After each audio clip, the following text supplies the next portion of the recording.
It has been a little bit of time, a couple of weeks. Hopefully, everybody had a wonderful Halloween and living the dream one way or another. Hopefully, in our various ways. So a lot has happened. A lot of interesting things have happened. We have Yasin and Kieran who made their way to this casino cantina royale. Yasin managed to just be himself, smooth pirate, sexy Yasin, schmoozing through the guards, distracting, keeping the eyes away from Kieran, who wrapped himself up in different layers of clothing so that he could be as unassuming as possible. And they made their way and they met the leader, or rather the owner, I should say, the owner of this establishment, of this casino royale. A man, specifically a Chiss alien, blue skinned, glowing red eyes, a man by the name of Centaurus, who knew Kieran right away and had ushered them both to a private room where they could discuss basically Kieran's fate and why there is a bounty on his head. With Estrella and Grimm, the two of them had reached out to their uh, uh, friends on the other side, if you will. Estrella kind of taking Lifa with her, Lafia, into the astral realm and talking with Lunas, Estrella's deity, and learning that this world has a few secrets to be uncovered, but more importantly, that it is so alien to her that she is unable to simply whisk them away or open doors or things like that. This world isn't governed by magic. It's instead governed by another force, as we hint at there. But magic is different, and those who are strong magic users, you can feel it. The world feels different, as if colors aren't the same. Red looks more purple, blue comes out yellow. It's like that. It just feels off to you. Sus. As you came out of your trance, Estrella, um, you had seen on the monitor that the fight master came in to show everyone an exhibition match, which featured Mud and Nim.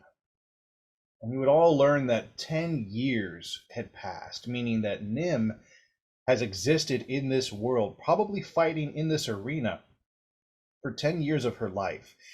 Being an elf, she doesn't look that much older, but you can see that her skin is infected with this black ink that's just all up one arm. It crawls across her neck and face and across her chest.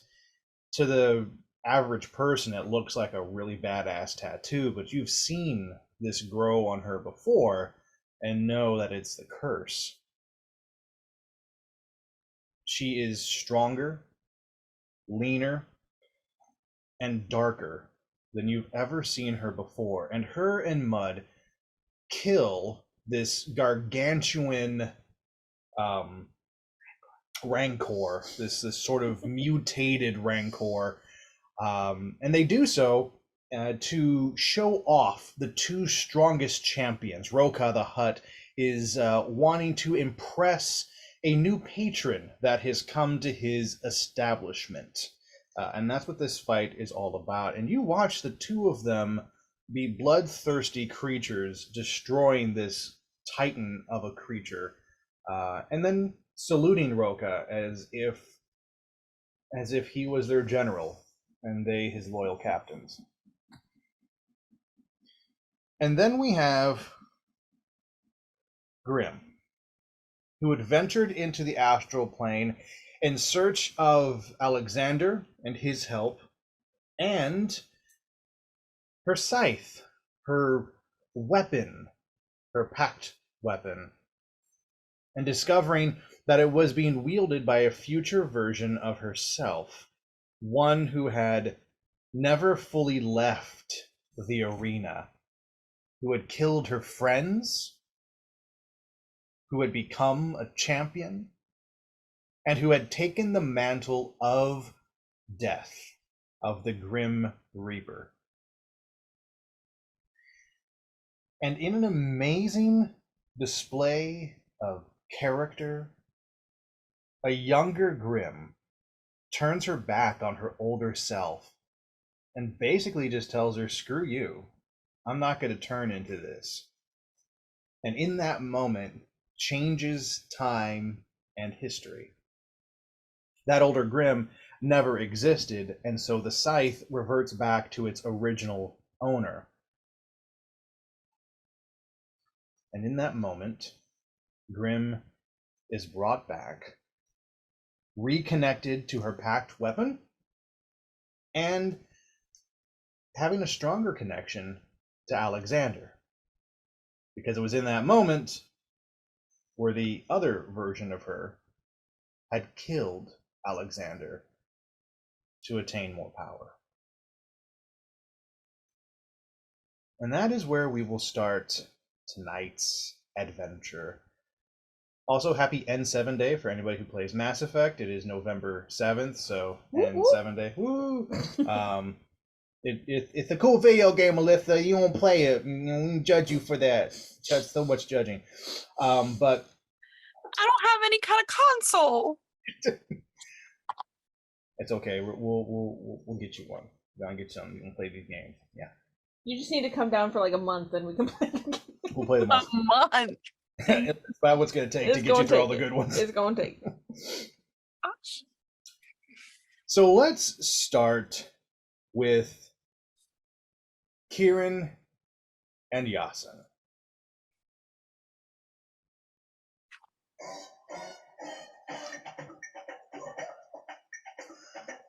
The two of you are brought back into this side room.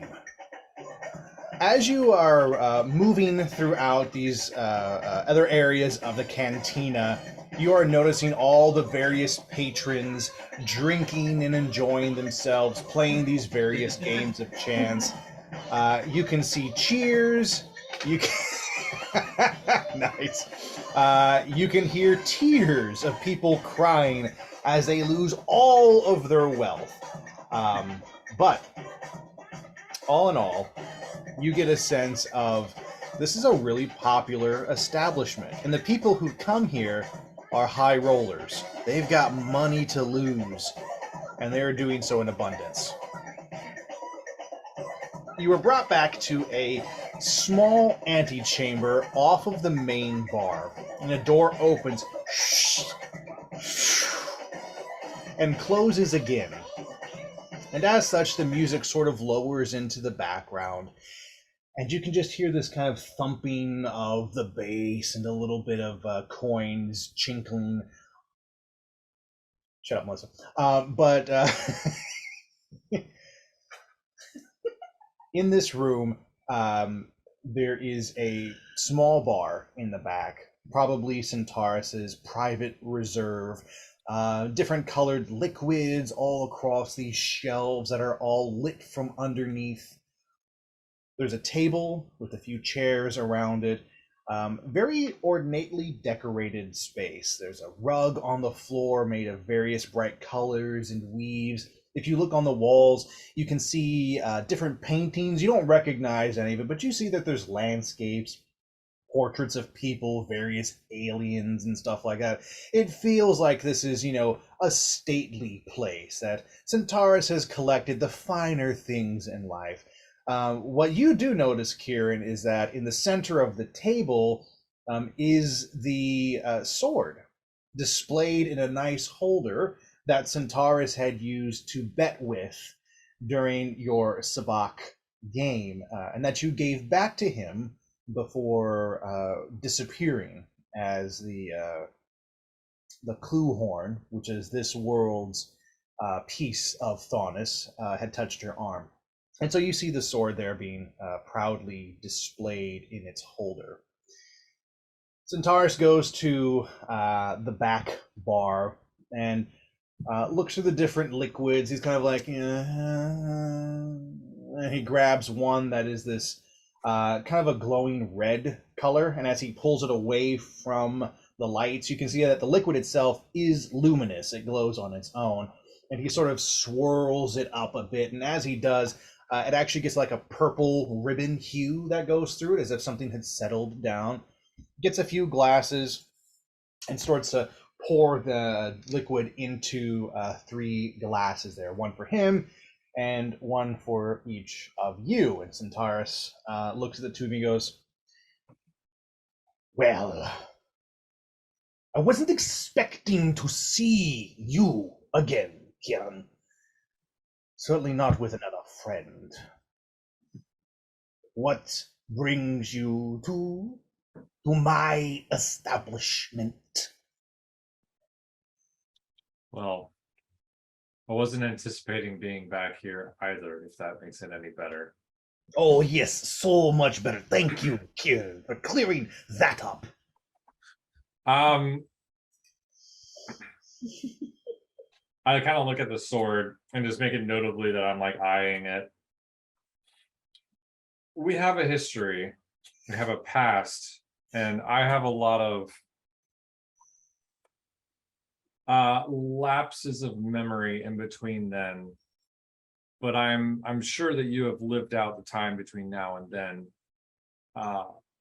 What, if you don't mind me asking, is your perspective, and how did you get to today, hating me and pretty much wishing me dead? Oh, that. The funny way of putting it. As if time could be lived in any other way except forward. And he takes a big drink from his glass and puts it down and pours himself another. He slides the 2 drinks that are full closer to where the 2 of you are standing. You would have to walk up to his little tiny bar to grab it if you want to, but he just kind of moves them over there and looks at the 2 of you like, So, yes, you and I were chummy last time you walked into my casino. Yes, yes. But then you rudely left, popped out of existence. It was funny. I was intrigued. And your friends were certainly entertaining. And, well, they got their audience with Roka. And sadly, that was the last I've ever seen of them. Except for your tall friend, the one called, Mud. She has made quite a name for herself here. Yes, yes. Roka's champion, as it were. My champion as well. I am her patron. She has made me quite a lot of money, I must admit. But you, Kieran, I hold no ill will towards you. I could care less that you've come back. I could care less that you left, but there are people in that game that you made mad. And I, being the man that I am, cannot let these friends, as he air quotes, go feeling as if they've been slighted by someone I invited to a game. So I put out the bounty on you, figuring I'd never see you again. Had I known you'd be here, perhaps I wouldn't have hired Cad Bane to be the one to get you. It can be rather ruthless. So strictly business. Always business, never personal, you understand. Well, that makes me feel better, at least.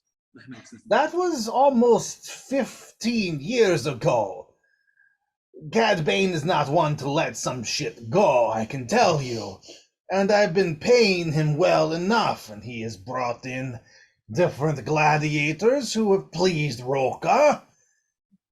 Ooh, there's one. I don't know if you've seen her. She's a Spitfire.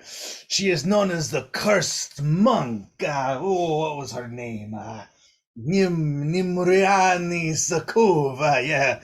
I've not had the pleasure of making her my patron as of yet, but I'm thinking I might pay her a visit.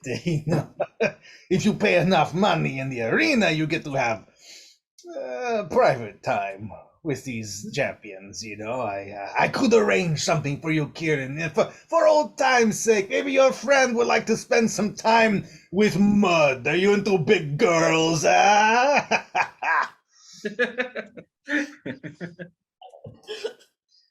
She's one of those, you say the stick thighs save lives. She has saved many a life in my bedchamber. How long has it been? Flips the table. How long has it been since I've seen this guy? For me, in your mind, it's been months. like closer to 15 weeks. At most, yeah. Let's say 15 weeks to 15 years, yeah. Yeah. I'll kind of like pause. What would you say if I told you that only yesterday I was traveling with Nimriani? I would say you're still funny and full of it, but funny. And I'll just kind of keep a straight face. Yeah, you're serious. He looks at the two drinks that neither of you have touched, and he's like, "Oh, and you're not drunk." Ha! Then I would say you're crazy. We were talking with the time travel or something like that. I mean, please. How could you have been with her only yesterday when she has clearly been here for 10 years? I've watched her rise through the ranks. I have bid money on her. I have seen what her and Mud can do. That was not yesterday. Do you know why we were here the first time? Did my compatriots explain anything to you? They wanted to see Roca. And, I mean, who doesn't? If you are here on Narshada, he is the one to see to get any kind of business done. I understand that. They earned their right. They got to see him. After that, they're probably dead. Who knows? They are dead, but not in the timing that you would think. I watched them die on a battlefield in the future. And then I was blasted into a different alternate reality to one that I am actually quite shocked to find you in. You know, you're alternate, so yeah, you wouldn't expect to find me who knew you from a different reality, because then we wouldn't have met in that different reality. But I see, they're very intriguing. I do like the kind of big conspiracy theories, full of shit, but I like it so much. You're intriguing. My point is, time and reality and space have become fractured. We were on a mission to obtain certain special artifacts that carried power of sorts to bring this fracturing back in order. You had in your possession one of those items, which if you had known, probably would have gained you fortunes way far more than me. But roll persuasion with advantage. Okay. With advantage? Yep. That is 21. Interesting. Okay, let's say I believe you that time travel and alternate realities and crumbling universes and good stories. Let's say you've intrigued me with this. So what does all that mean for my home and my profits? Huh? Well, it means until we solve this problem, the fabric of time continue to diminish and you could lose everything. Ah, And as a businessman, I feel that you have value in your material possessions. But I know from a fact that you also hold something or somewhat a value in something beyond just an item. And I look at the blade, kind of like pulling that memory back. Yes. Well, there's much about me you don't yet know, Kieran, and I value profit, but you're not wrong in thinking I value other things more. I still have my honor. You, blue-skinned friend of Kieran. Yes. For a moment, I thought maybe we had shared a common ancestor, but the eyes give you away. You're not Chiss. You're not Ortlan or Durrani. No, you missed those features. You are not from a species I recognize, huh? Perhaps from one of these other alternate realities, are you?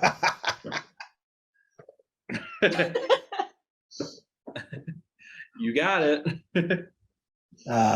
Also, you paid a guy to look for someone you didn't think you were going to see for 15 years. You know, when you deal with the kind of people I deal with, it's better to pay so that they think things are happening. I could blame it on Cad Bane every time a failure happened. It wasn't my fault. I paid the best bounty hunter in the galaxy to find a man who should not have been found. Sorry. So, what is your name? I never do business with people I do not know. My name is Centaurus. Well, I guess Captain Yasin.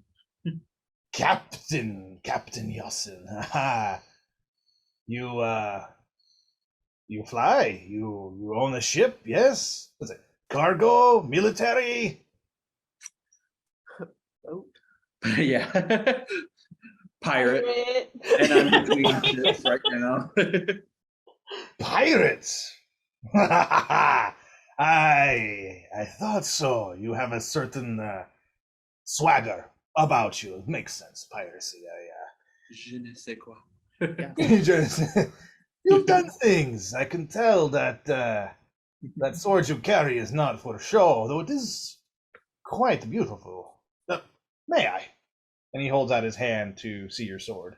Be neighborly. I do like the wheel turner, like pull it out and like flip it. Yep. So the handles, like he can easily get the handle. You see his eyes widen, like, oh, like this guy knows what he's doing. And he takes the sword from you, and you watch him for a moment just sort of wave it through the air, kind of getting its balance, figuring it out. He holds it out, inspecting the blade, and then very deftly, you just watch him start to spin the blade across his wrist, back and forth, until he launches it into the air, grabs it reversed back with the other hand, and flips it around, and then flips the handle back to you. This guy knows how to play. And he goes, you hear, and he goes, this is the blade of a master. Not just anyone could wield it. I can feel that. You are an interesting man, Captain Yasin. I'm glad to know you. So, tell me, two of you, friends, what can Lord Centaurus do for you? Aside from the obvious of trying to keep the bounty hunters off your back, Kieran, what do you need? How can I help? How can I profit? I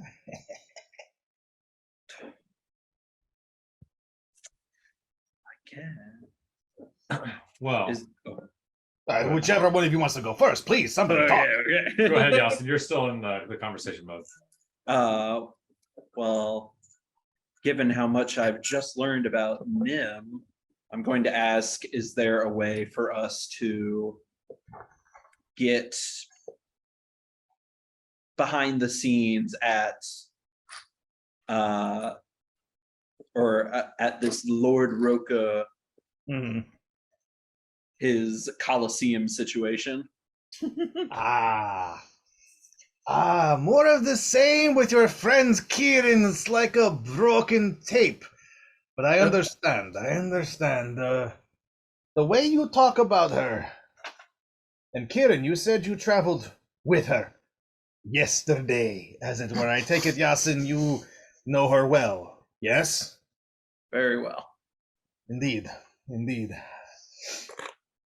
She's not like a girlfriend or a wife or anything, right? Please say no. No. Yes. Okay. Good. Careful Nothing now. would have The mattered. man who crossed him last time, he froze his blood and turned it to ice.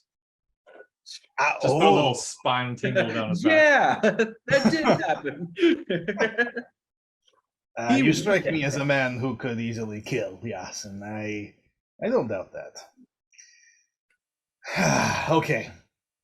I tell you what, after after the last time I brought people before Lord Roca for simply winning one sabak game, let's just say that he is not happy with me right now, and that the years have not been particularly kind to our relationship. If not, honestly, for Mud and your other friend Nim, and my betting on those two, I would not be in business right now. You see, they kind of set fire to his palace and killed a few guards, ruined a few tapestries, and these long hanging red quilts. Apparently somebody had wiped their face with them and shit. It was bad. He doesn't like me. I cannot get you to see him, but I can tell you the kind of people that he does want to see. He wants to see people who have made a name for themselves, either through money, or through notoriety, or through gambling. You've got to be somebody in this town. You could make a name for yourself as bounty hunters. He always has a need for fresh blood.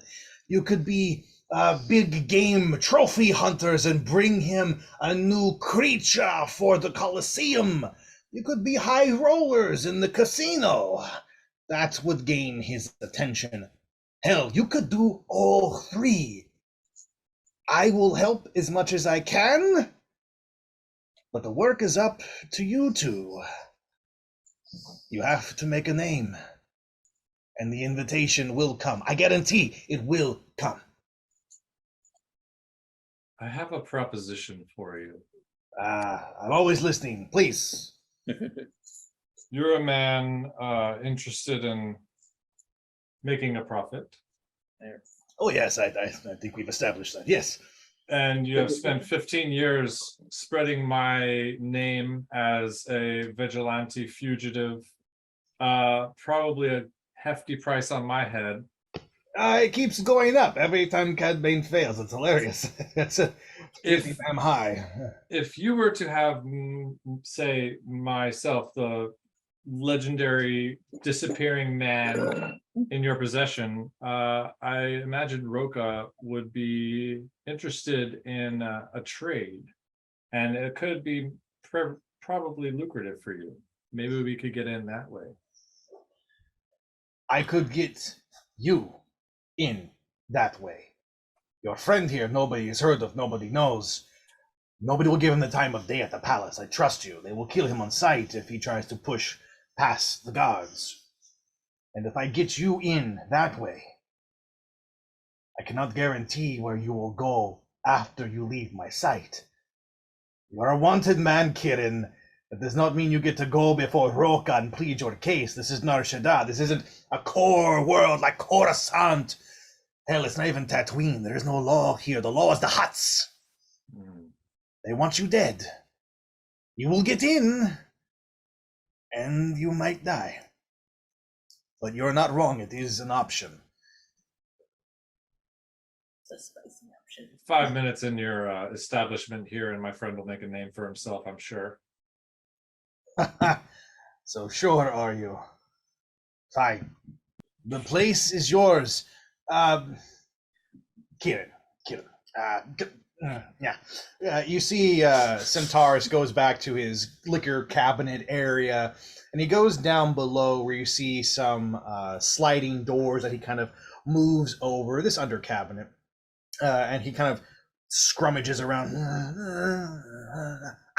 Yes, here it is. And he brings out this little circular device. It's made of metal, and it's got just one button that you can kind of see on the top. And Yasin, to you, this looks like a trigger or a button you've seen on walls. It's an activation switch. You know, if I press that, something gonna happen.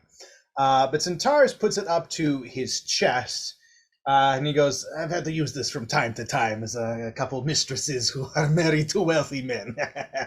And he taps it, and you watch his image shimmer and turn from being Lord Centaurus to being this Twi'lek. It's a green-skinned alien, long tentacles that come down, one on either side, two of them, dressed in very stately robes. Looks a little bit like a cross between a senator and a holy man. Definitely someone who's like, on the straight and narrow, I don't do anything. And Centaurus changes his voice and he goes, here I call myself Mr. Rom. Mr. Rom never deals with drinking or liquor or women. And he hits his chest again and turns back into Centaurus. And he goes, it's my personal holographic emitter. There's a few different people on this one. He's just my favorite. No one ever looks at a holy Twi'lek and thinks that they're doing anything bad. I don't know why. It's weird. And he hands it to you and he goes, I loan this to you under one condition. Whatever profits he makes, and he points to you, Yasin, I get half. Make your name, do whatever you want, but I want half of those profits, and Kieran, you can have this and hide yourself as one of the three different characters. There's a female on here, which honestly I had a hard time portraying. There's also a much larger male figure. Be careful, while the hologram may be bigger than you, it's easy to walk through doors, if you know what I'm saying. You have to judge the head above you. But you may want to play around with that. I think this Mr. Rom character is about your height. You could pull him off. But again, any of the three. Fine, here. And he hands it to you. Do we have an agreement? I look at Yasin. I grab my drink and say, we have an accord. Yes. Captain, you do me proud. And Kieran, you now have in your possession a holographic shroud. It would function no different than any kind of a glamour that you would find in the fantasy world. You and I have to create this object for you, but basically upon activation you have 1 hour. It has a 1 hour charge before it needs to recharge again, so it's a 1 hour battery life.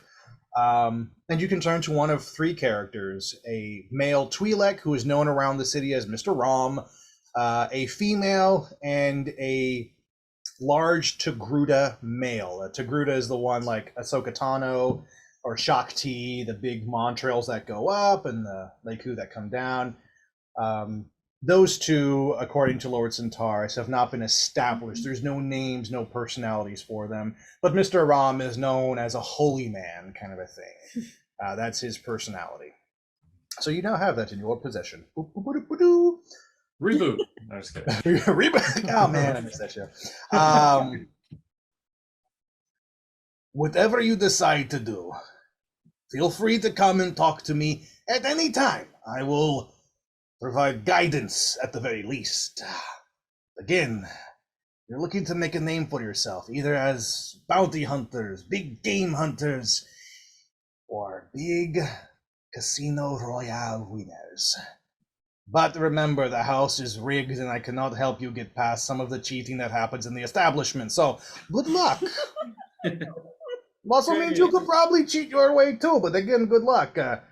If anything happens to either of you, I must always be against you. You understand? If you are caught cheating the house, if you are caught by Cad Bane, if anything happens in that fashion, I cannot help you out of this. You are on your own. Now, go. Have fun. Enjoy. Good luck. I'll start walking that way, and then I'll turn back to him. What stays behind closed doors is not always as it seems, is it? And I kind of look at the sword. You mentioned cheating. You didn't cheat 15 years ago, did you? To get the hand that you played? Yasin's like, Kieran, my friend. You won. What does it matter if I cheated or not to get to second place, huh? Just honor. And I'll kind of walk out. Hold that card. Stating it in almost a poke at an old friend in a way. Centaurus will remember that. you touched a nerve there. If you had seen his face, which Yasin you would have as you turn, being the last to walk out, there's a sour expression that falls on Centaurus' face, but not like, it's almost like embarrassment, like he was caught, you know? He gets this kind of caught face, like, And then he smiles, just this lopsided grin at Kieran's back, and he goes, Captain, watch out for this one. He'll get you in trouble. Smooth sailing. I'm well aware. And the two of you are out and into the main casino. Now, you have, of course, a task before you. You've been given a choice. You activate Kieran as you walk out. Which one of the three are you taking on? Just out of curiosity. The female. The female. Yes! Excellent. I was So, hoping that one. you will get to choose her name and her personality type. She's all yours, but I will tell you that what she looks like is a human female. So she is a darker skin, kind of basically a black woman. She's got long dreads that kind of come down to her back. Her clothing is very simple but roguish in nature. She has a vest and a short sleeve undershirt.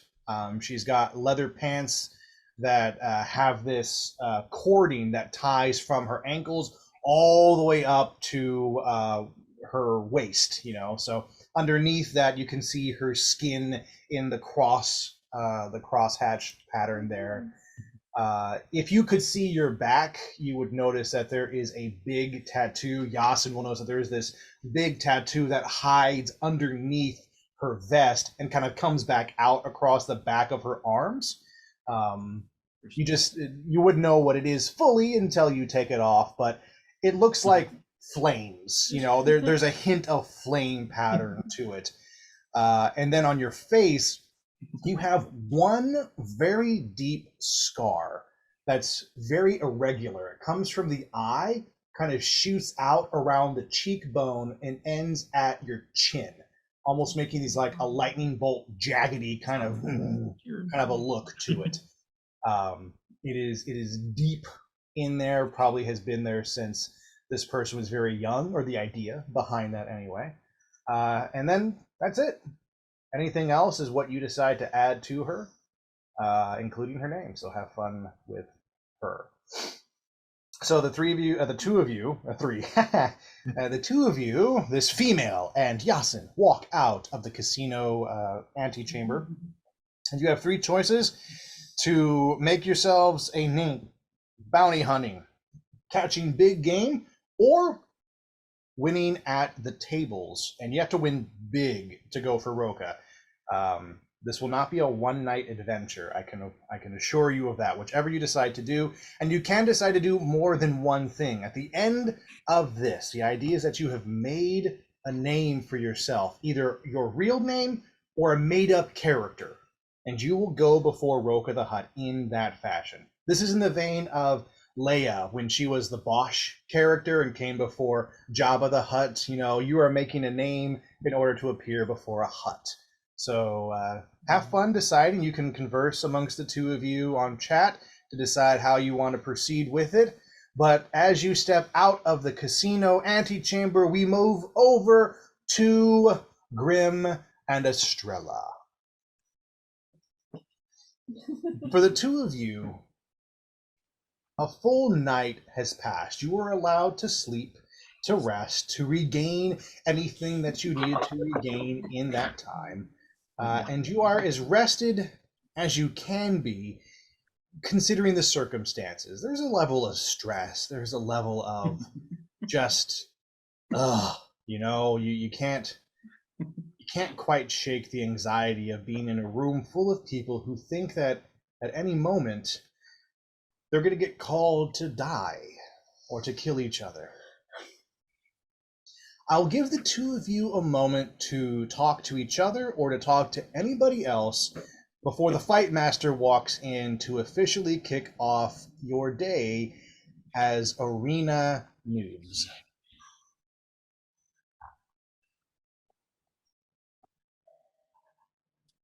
What would you two like to do? Damn, Melissa, what fantastic idea do you have? I mean, we could always go with the if nobody fights, then nobody dies thing. But I feel like that's gonna end up being if nobody fights, everybody dies. that's what I'm saying. There's always the chance they'll throw something else out there.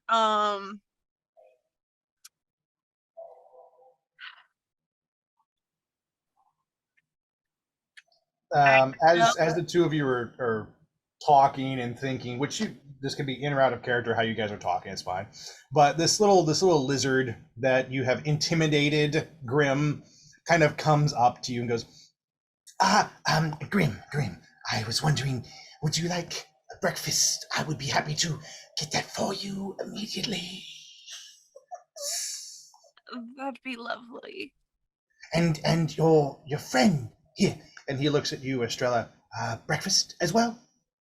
Yes, she would like them. Okay, yes. As soon as the food is brought, I will make sure. Yes. Appreciate it. I'm gonna look at Grim and go, what the fuck was that? Just go with it. He's docile. You watch this lizard folk scurry away, and where he is going to is a specific spot in the room where the food was brought out last time. There's nothing there right now for any of you, but basically he's first in line, and he's holding your spot. He's like, I will get the food. Can we jump the guy who brings out the food? But we're still not sure even if we got out. Didn't they say we would be stuck somewhere else? Because we're not, we're like on an island or something kind of deal. Like there's nothing else out there. So the last thing that was said to you both was that you're on this planet on Nar Shaddaa. There is nowhere that you could go, unless, of course, you ran away to the spaceport. If you stole a car, didn't think of it as being trapped in Rome, and you're in the Colosseum in Rome. If you escape the Colosseum, you still have to deal with the city, but there are things you could do. Yes, and don't forget, both of you did see, or rather, Estrella, you did see Nim on the screen. So I know that you weren't physically here for that, but your character saw it. Yeah. So you do know where Nim is and what she's become, and you would have told Grim that at some point when she came out of her trance. So the two of you should know all about Nim. Okay. So my idea is we try to get to Nim. Now I don't know how receptive she'll be, but we could try to get to her, and especially if we're supposed to fight her. That's a good idea. It's the But risk I'm willing to take. but I guess the only thing I could think of is if they're gonna pick random people to fight, and Do we we don't volunteer? want them to. I mean, we could. We Volunteers could. tribute. Like, are they gonna? Do we know if they're gonna fight each other in the room or others? You don't know yet. The fight schedule has not been given to you. The last thing that the fight master ever did was show you Nim and Mud fighting and basically saying, they're the top.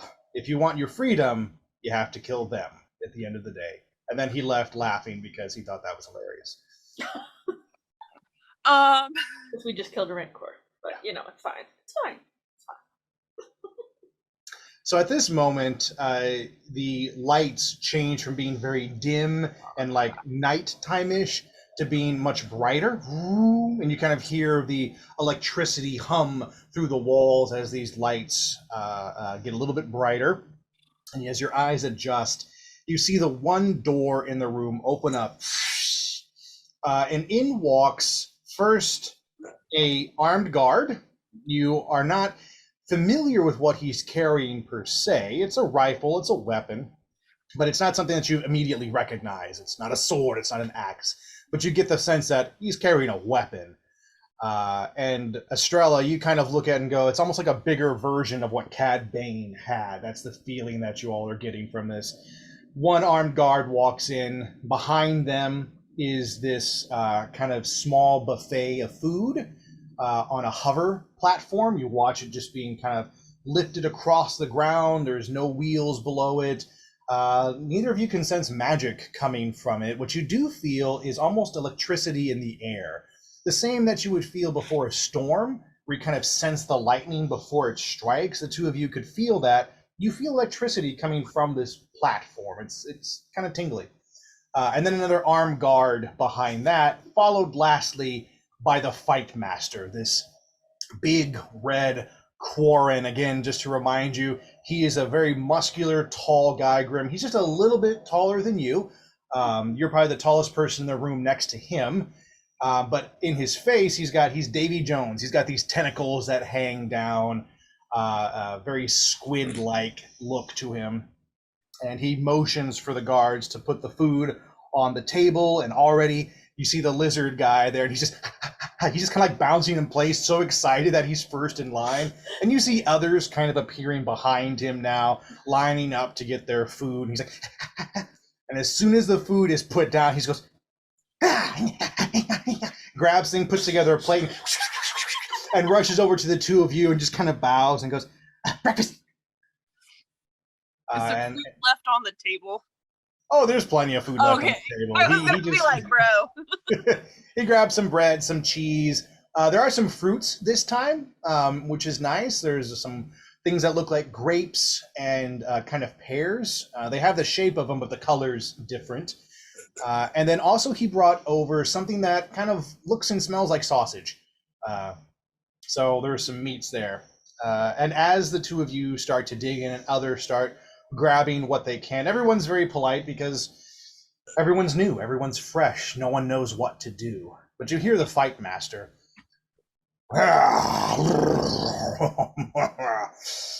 Eat up! You'll need all of your strength for today. Today you'll learn what it means to be gladiators in Roka's pit. Today you'll find out who among you is a champion and who is just bantha poodoo. I'll be back in 10 minutes and we'll begin. Enjoy! This will be the last feast you'll be given. After that, everything will be earned. And as he says those words, the guards leave, followed by the fight master, who leaves with his back to the door. He's facing all of you and backs up. The door opens and then closes on his face.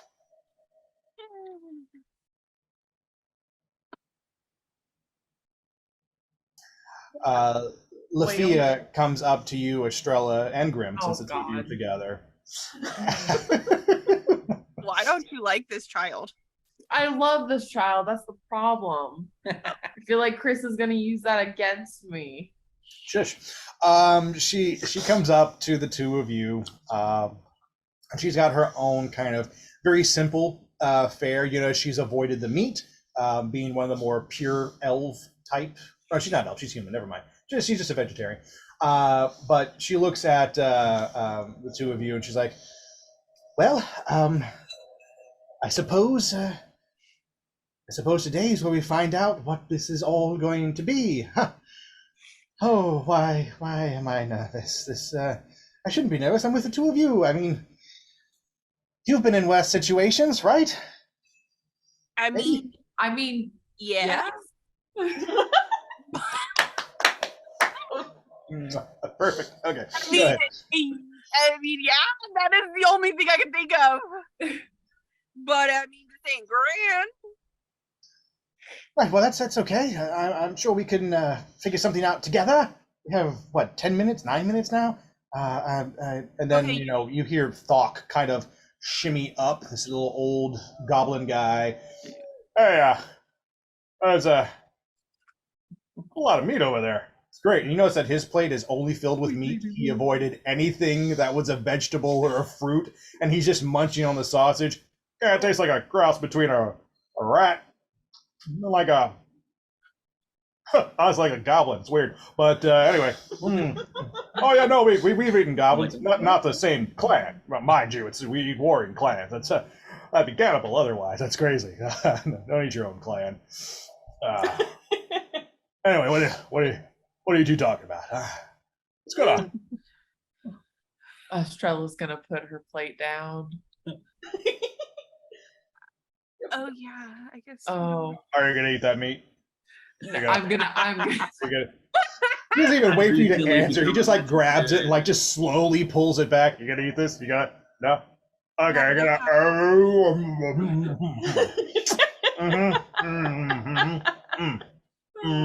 Yeah. Oh my god. I love that. Oh no. What's the plan? What are we doing? How are we getting out of this? Oh, this is so much pressure. We're not eating the meat, but We're not. we're trying to come up with a plan. But we can't let them know we don't have a plan. Why not? Because they're looking up to us. You Okay. give them hope. We know what we're doing. Yep. So It's all Go on. under control. That sounds great. I'm filled with so much confidence. This is amazing. I am so happy right now. I could almost More twist meat? my titties, but if I did that, I'd probably like wake myself up from the dead. And I don't need to do that yet. I'll leave that to Estrella if I actually do die. oh And He has see her such power, faith in you. power of the titty twist. A purple nurple of life. Oh, Oh. I think it was yesterday. Amazing. That spell is always charged and ready to go. Lastly, as the four of you are talking, is the older elf Strength comes up, and again his plate avoids all meat as well, and he looks at you, Estrella, who has no meat on your plate, and he kind of nods at you like elf to elf, going, "Yes, of course, we don't." Oh, meat. yes. yeah. And Nips in the room eating like a giant turkey leg. It's fine. instead of coming up to the group and asking what the plan is, you feel a weight from Strength, a shared burden, if you will, as he comes up, and you hear him. Well,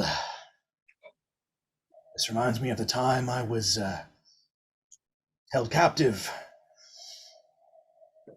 many years ago. There was a war me and the other clansmen had fought in. It was against a druid who was perverting the woods where we lived. Apparently he had an orc army at his command, and well, we were captured. And we were put to fight there as well. He pulls back his little knapsack cloak thing that he's wearing. You see this nasty gash across part of his chest that goes deeper in. I got that there. Have any of you been captured before and been made to fight in an arena? Do you know what's coming? This, I'm gonna have to say, this is first for us. Yeah. We've been through some shit, but I this like mean, particular Not situation, the worst thing. yeah, but Yeah. it's different. I understand. I We got some NIM vibes going on today. I love the talking back and forth thing. It's amazing. Here's what we can expect. And both Thok and Lafia kind of draw closer to Strength, and he kind of whispers so that the others outside of the Faerun Club, if you will, can't hear. You can't sit with them. Cool kids. There will be training, but not like an army. It is more like torture. They will weed out those of us that are strong from those that are weak. You see, the strong ones are worth something. We'll make them money. We will provide a good show in the fights. The weak ones will die, either in training or in their first fight, just to show off the clients. Our job should be to be strong. The strong ones survive. The strong ones get fed. We will get gear. We will get favor. That's what keeps us alive. I guarantee it. But what about those who aren't as strong? His eyes sort of glance to Thok and Lafia real quick, and they stay on Thok if you watch his eyes. He's the oldest of the group, clearly for a goblin on his way out. Again, Thok had said this is normally the time of his life where he would go into the woods and be alone and just die. Like, that is just their custom.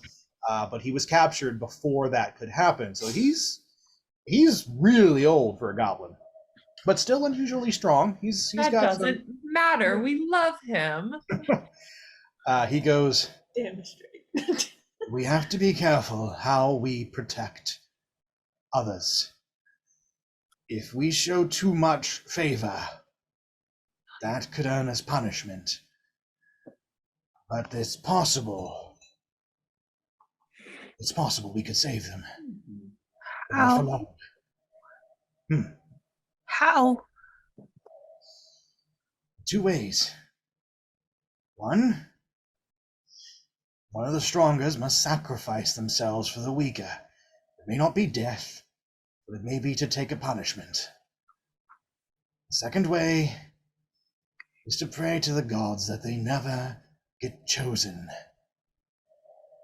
If you fight someone that you suspect, and he looks at you, Grim, as like, being weaker kind of a thing, don't go all out. Show them enough of your power without making the others look bad. That's going to be hard. That's going to be tricky. But that's our best bet to save all of us. Pull punches. Yeah, essentially. Okay. He'll be back soon. I suspect we have a couple of minutes. Prepare yourselves. This is going to hurt. And he sort of like stretches and backs away from the group and goes to the table for more of those little grapey things. He seems to enjoy those, and he grabs a few more of those. Okay. Any... Rilla, I'm gonna need you to rein back on your strength. I'm gonna need you to pull it in. Let's see, what's my strength? -4. It's pulled in, don't worry. Okay. You don't have to worry about it now. It's range. I got you. I don't think mine's great either.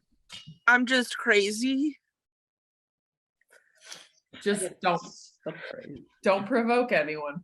Oh gosh. I'll try my damnedest. So Strength's -3, so we're not that far behind. okay, great. Cool. This is gonna go great. This is gonna be fantastic. Oh, we're gonna It's die. gonna be freaking fantastic. So we just lay low and try to get as close to Nim as we can Well, without that, dying. and I guess we're gonna have to try to protect the ones that aren't weak, but very on the low. Yeah, it can't be obvious. Maybe we just all pretend to be, I say pretend to be incompetent. I just We are, my dear. yeah. Okay. We can do that. We can do that. That's fine. I mean, in the meantime, I guess we can use our. Do I still have my speaking? Mine's embedded in my arm, if I'm correct. It is embedded in your arm. You are the only one who technically still has a stone, minus maybe Yasin. And Kieran gave his away, but again, we established Kieran could make another one. So And Jessica gave us away. I mean, Nim. yeah, Estrella and Nim won't have one. They've been taken away. Estrella was, remember, all of you arrived naked. Oh, You do not have your gear. You do not have your weapons. You have nothing. But So you have your magic. Trying not to remember that. Talk to Yasin, see what he's doing. Where is he at? Come help us. Come help us. What is it? Ask that to Yasin. Buzz Lightyear to Star Command. Can you?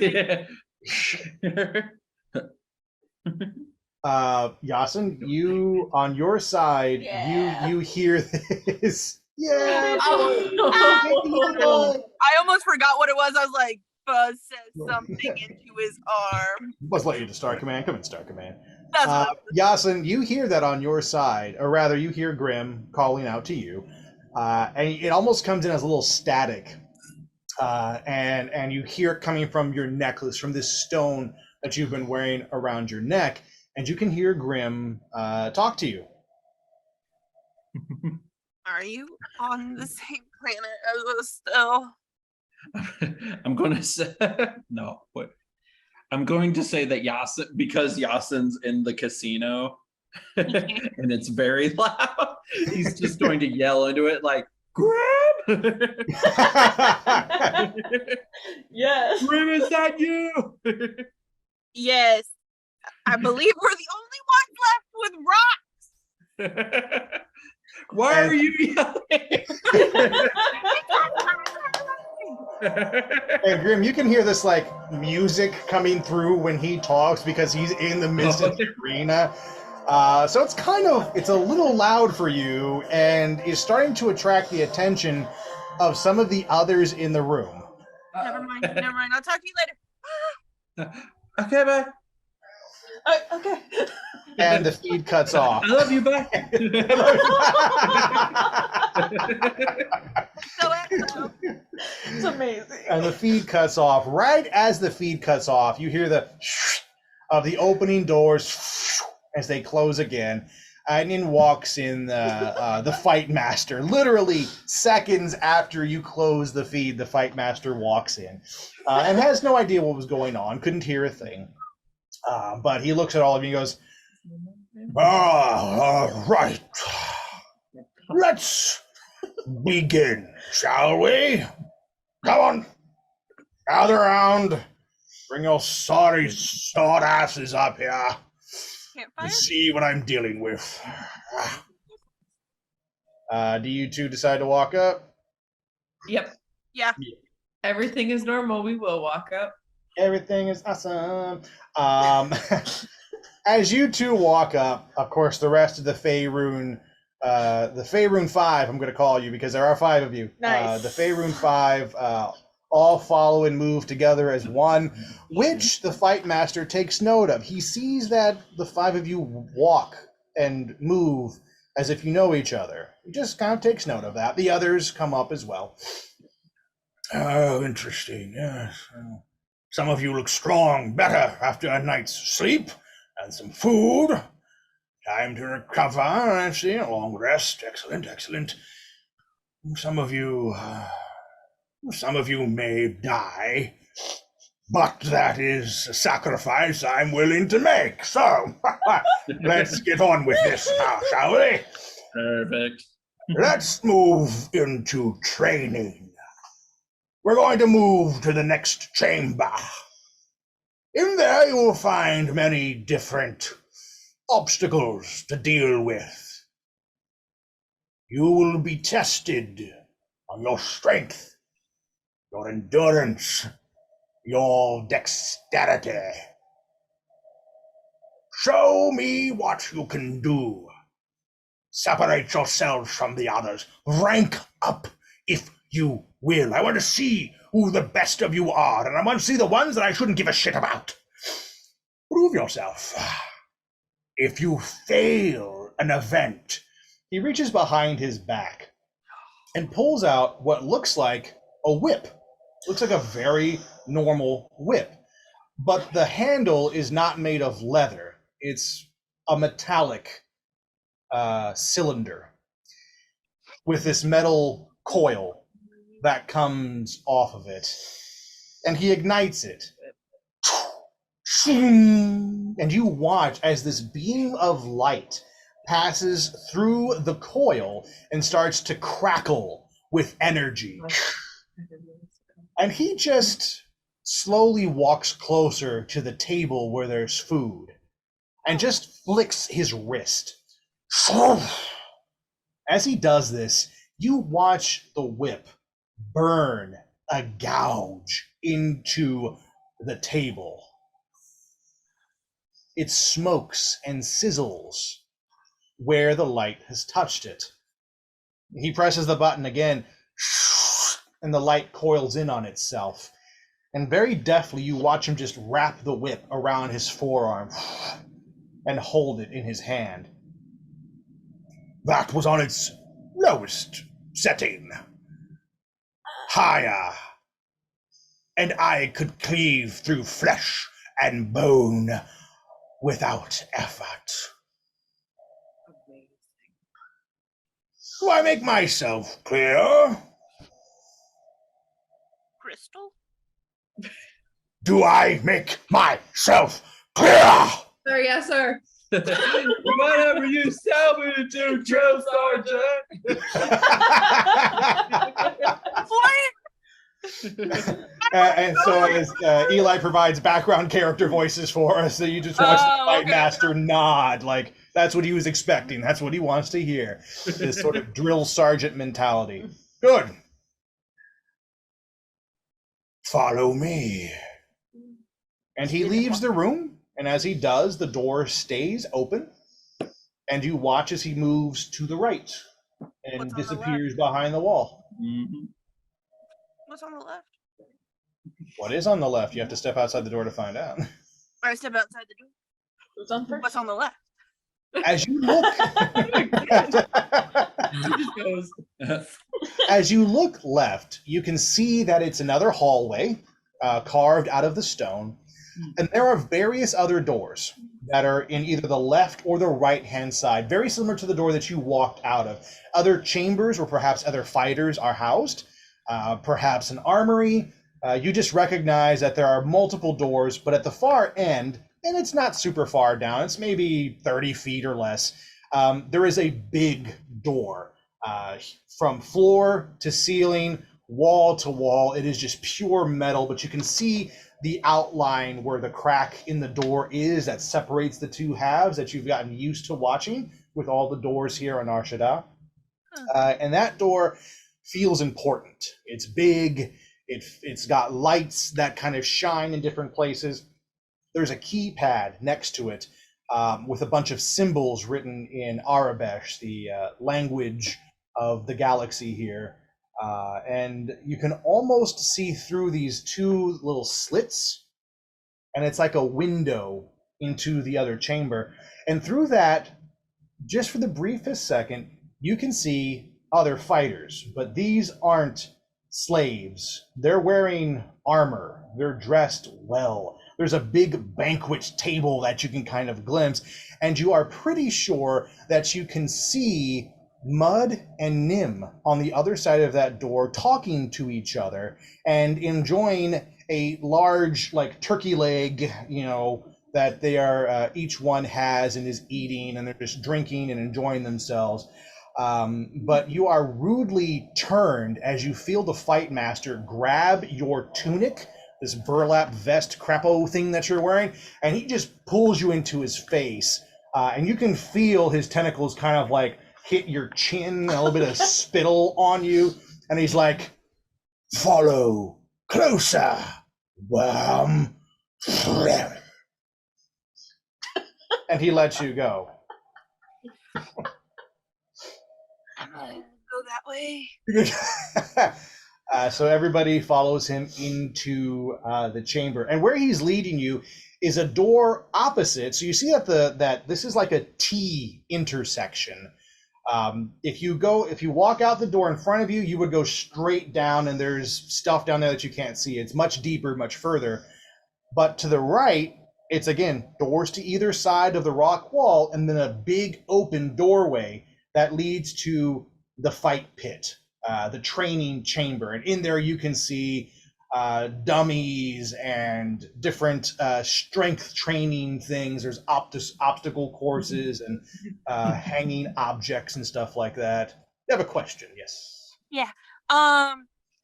So are we stuck in the room already, or can I try to stealth out of the way? Where are you trying to stealth? You can stealth, absolutely. Where are you trying to stealth? Be stealthing too. Without being seen, I would like to go back to the hallway. You want to go back to that room? Go ahead, roll stealth for me. But roll with disadvantage, just because he was looking at you. He spit in your face, so he's going to want to keep an eye on you just a little Still strong. looking. They're making eye contact. She's just... I can't even find what I'm supposed to be doing. Can I At the bottom. help her out if I just like casually step in front of her? You can. What's your plan? Just to Step in front of me.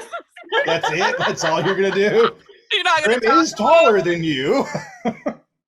You're not exactly blocking her body. Yeah, that's true. I'm like 6 foot, and you're like, Mhm. what? No, what if got you 19 both times. Oh, never mind. Oh, That's- look at Oh, you. that's good. All right. Goalkeeper. I Um, was like, okay. That is good enough. A 19 is good enough. So as everybody kind of circles into the room and kind of moves around the fight trainer, the fight master, if you will, you take a moment to sort of slink into the shadows. And again, being the tiefling that you are with ashen skin and dark features, it's easy to lose you in those shadows. And the door stays open. It does not close. The fight master is not concerned with people leaving at this moment. And so you find an opportunity during his speech to slip out and make your way towards the other side door where you saw Nim and Mud? Yeah. Okay, and you can easily make it over there to them. Now, the fight master's speech, Estrella and the others are there for this, and you hear him point to the various different obstacles. This one will test your strength. Here is a matter of endurance. And here is about your dexterity, dodging as things are being thrown at you. We may or may not fight today, but for now, I wish to see what you've got.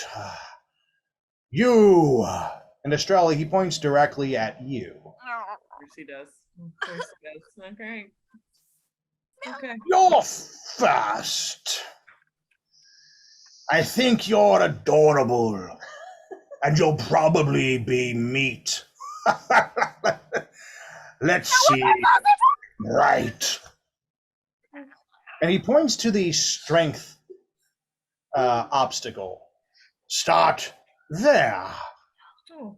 I want you to hit that piece of wood as hard as you can, as many times as you can, until either it or you breaks.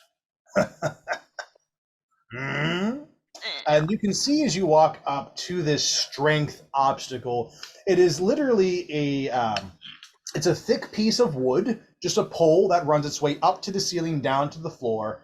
And it has in sections of it like a burlap rope wrapped around it, just kind of made for punching and kind of getting the endurance on your knuckles and everything stronger. But he's looking for a crack in the wood, and you notice that there are cracks in there previously, that there have been some who have already put dents and cracks and gouges into this object. Are you ready? I don't want him to. I want to do something, but I don't want to be super memorable to this guy. And if I do this, I think he might remember me. Just do your best. What if I punched with my zombie arm till some of my fingers fall off? No. But You might need no. those. First of all, you need to keep that. If we're not gonna cut it off, we're gonna need you to have an arm. For what? What if I know, take? making things, healing people. I can do that. With my arm. You can't I do just the. need- You can't do the. Yeah, this- you I can't only need the thing. Without Fine, the don't one, worry. it's not approval. It's only at 50% capacity now. But I already have one shitty arm. If I punch this thing with my good arm, You I'm think gonna you're fuck up my good arm. Use your elbow. I yeah, don't know. it's just Like gonna- literally hit. I will offer as the DM, a hit doesn't always have to be pure strength. Like, you're not a strong gladiator, you're not a muscle-bound Use person, what you got.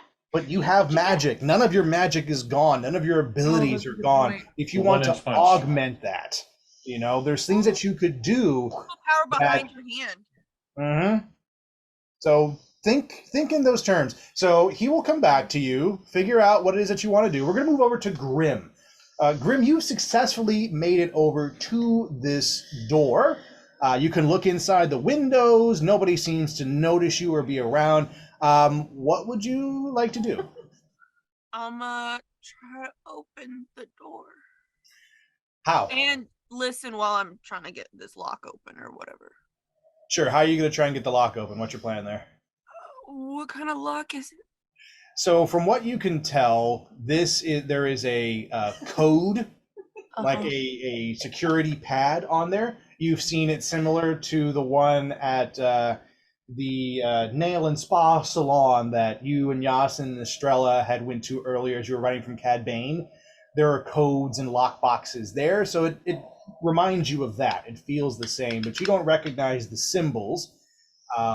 If you were, because I know you're going to ask me, you're going to say, can I use Eyes of the Roomkeeper? Sure you can. And what you would see are letters.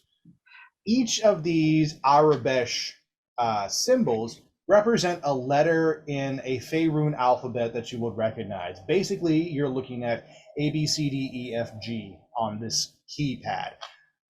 And then also at the bottom, you notice that there are some numbers as well. You see 1, 2, 3, 4, 5, and 6. So that is what the keypad looks like to you. As far as listening, you can hear a bit of what's going on the inside. These champions are loud and rambunctious and full of life. And here's what you hear. We cut over to Nim. Nim, you are inside with the other champions. There are 5 of you total. There is Nim, the cursed monk, our second strongest champion. And sitting next to you is Mud, who is even seated is rather like 2 feet taller than you, sitting down, tall torsoed frame. The bulwark, the Hulda. In this chamber with you all are 3 other individuals. And I want to get some music here because music is fun. Champions like our music. Like our music. Our food. In this chamber with the 2 of you is a smallish little green guy Very much like he looks like a goblin. Long ears, small frame, longer black hair that he has tied in a ponytail. He is wearing robes that he has tied with a sharp belt, and has bits and pieces of armor on him that are made out of various metals to protect his shoulder, his forearms, his shins. You know him as Yoda, a Jedi Knight that has been here almost as long as you have. Another individual is a woman. She has darker skin, a brownish complexion to her. Her hair is very short cropped. There's kind of a black buzz almost that she's got going on up there, but she is carved into this just sort of like lines that just show her pure scalp on there to cut a very intimidating frame. She wears full body armor. You know this armor as being Beskar. It's Mandalorian armor. She is a Mandalorian, and she wears her crest proudly on both her chest and her right shoulder. It is the crest of the Fett clan. This is Arden Fett, the third most powerful champion in Roka's arsenal. And then you see a third and last champion to round out this group of five. A lizard folk, but not small and slight like the one that Grim has seen. This particular guy is almost as tall as Mud. He is a big guy. Strong horns that come off of his head and this frill that goes down his back. He wears very little clothing and has this rocker vibe to him. His scaling and pattern make you feel like he's got tattoos etched into him. Huh. And he carries this axe that he starts strumming a little bit, as is both an axe like a guitar, but also an actual axe, this big battle axe. Yes. And he kind of comes up to you and Mud and sort of just strums a little tune as the barbarian bard that he is. You know him as Anthrax. That is his show name. And he leans down and he kind of plants a small kiss on your cheek and goes, "Morning, loves. How's it going? Morning. It's a good day after killing a rancor. What do you think? I saw that fight. It was televised everywhere. You, my love, that is why you are my mate right there. Damn, you were so hot out there. I'll put on a show for you. What do you think? Oh, it was sexy. It was sexy. And I tell you what, do you know who was watching us? Who was watching that fight? Everybody's always watching us. What you talking about? Oh, no, this was a special exclamation match, love. This wasn't just anyone who was out there. No, this was the leader of the Black Suns. Yeah. We got their attention now, did we? I'm telling you, that man out there, he's vying for Roka's spot. He wants to be the ruler of Nar Shaddaa. Black Sun's getting all big in the britches. Roka spot. Yeah. Oh, is that who brought the rancor? Yeah, Is he that trying was to be his.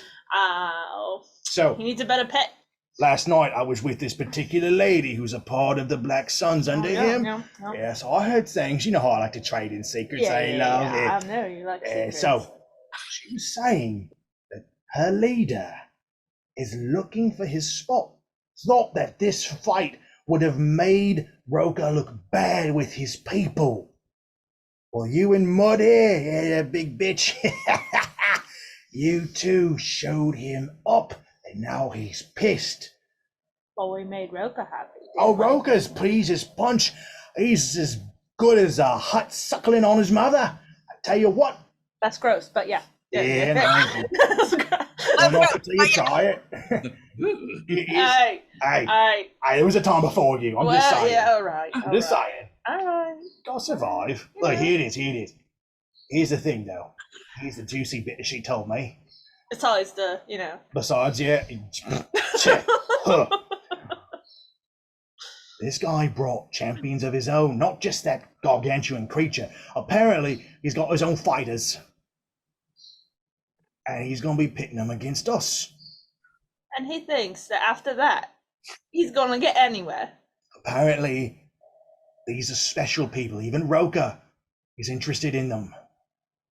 They're not sisters from Dathomir. He's got a whole clan of them on his side, including, so the rumor says, I don't know if I believe her, she was in the midst of the throes of passion, but she said even the Night Mother bends to the ear of the Black Sun. Point mother. Yeah, their leader. Well, no wonder she has Roka's attention. Yeah, no, he's obsessed with the Night Mother.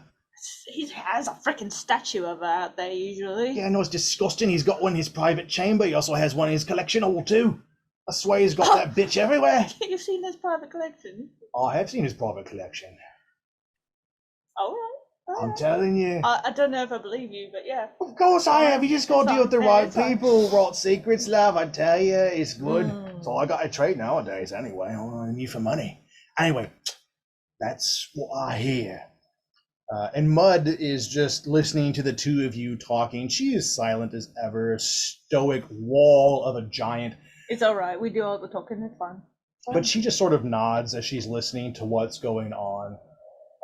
And then Arden kind of catches what's happening here, Arden Fett, and she walks up and goes, Anthrax, what is this that you're talking about? The Night Sisters of Dathomir are going to be our challengers in a fight. Oh, yeah, that's what I heard, you know. How do you know these ladies are telling you the truth? I mean, they'd say anything to get with you. The mighty Anthrax, who's more about his pants than he is about anything in the arena. But he's a bard. Bards get things out of people that aren't just, like regular information. Yeah, I bet he does. Well, Hey, just because you ain't yours doesn't mean you have to be snippy about it. I wouldn't touch Right. that lizard with a 10-foot pole, but I'd rather have you on my side than against it. Look, if the Night Sisters really are in our court, then I encourage all of you to start having more favor with the Beskar vendor. All right, he's got a couple places. yeah, a couple pieces aren't enough against those force wielders. Yoda, you know what I'm talking about, don't you? Yes, of course. Beskar works well against users of the force. You're so cute. I can't understand most of what you're saying, but you're just adorable. Cute I am. Deadly I will be, if needed. Wise advice she gives. Use the Beskar vendor. Gain favor. We must. Or these Night Sisters challenge. They will prove. All right. Now, see, he's convincing there, Arden. I don't know about you. You're a little, I don't know, stiff. Relax. You're a champion now. Relaxing is what's going to get you killed one of these days. Cursed monk. Just because I earned myself a name doesn't mean you have to be angry about it. Yeah, well, I didn't want to be called the Mandalorian because that's so overdone. Whatever. Look, just giving you my 2 cents. Do with it what you will, as you always do. I'm gonna go back to my corner and brood. That's what you do best. That's why we love you. Grim, you can hear all of this happening inside pretty clearly. Have you come up with any kind of a plan to try and open the door, gain anyone's attention? What you doing? I don't recall if I was the one to see it or Estrella, but I remember Both could see it, that's fine. someone was pushing a code in. You only saw half of a code, and it was for Yes. a specific door. So I'll let you say that you remember it, and you can certainly try that as part of the code. Do I notice anything on the keypad? Roll insight.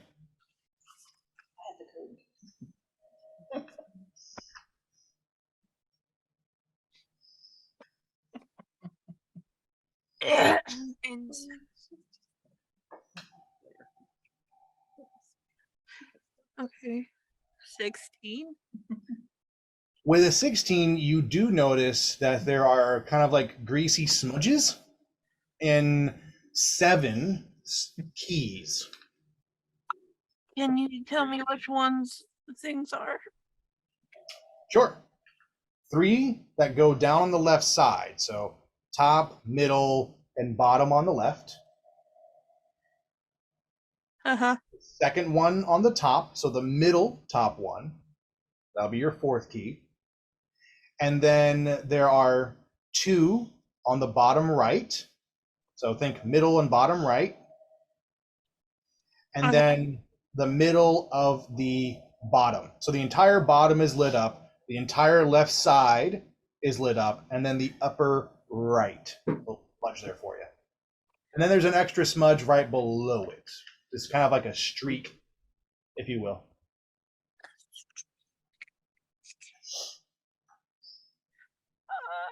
It's a lot. Can I, let me just say something. Sorry.